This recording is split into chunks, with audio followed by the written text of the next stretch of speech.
If you ever wonder what you would have done during the rise of fascism in the 30s, just look at what you're doing now, because it's happening again. I'd heard this question, or versions of it, posed before. During the George W. Bush administration specifically, the invasion of Iraq, the Patriot Act, Guantanamo.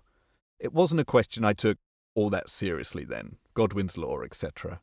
But lately... Hail Trump! Hail our people! Hail victory! 3 days ago, I called the fake news the enemy of the people, and they are. They are the enemy of the people. Our country back!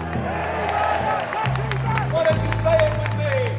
We want our country back! If you believe you're a citizen of the world, you're a citizen of nowhere. We will build a great wall along the southern border.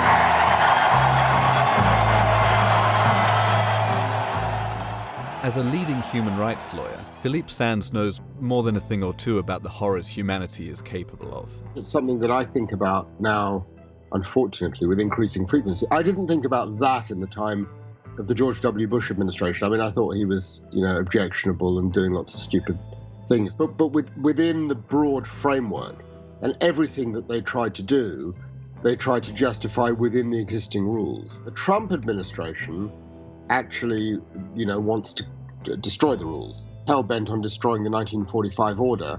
And there is method to what they are doing. We are in very different times now from the time of Bush. I mean, I think about that question a lot. And also, obviously, what do we do about it? Doing nothing is not an option, but we all feel relatively powerless. And so I think one of the things that we can do that is different is we can talk about it and not bury our head in the sands and not assume it'll just go away.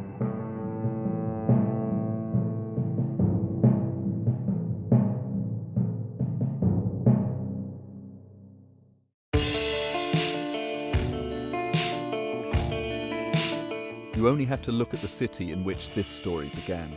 One of the powerful effects for me of spending time in a city like Lviv, which was, in the 1920s and 30s, a thriving metropolis with lots of different communities, it was unimaginable that their world would be utterly and totally destroyed.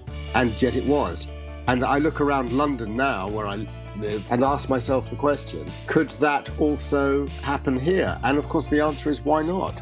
I don't think we can assume that somehow human nature has changed and the human being's capacity to do terrible things to each other has somehow disappeared. I don't think it has disappeared.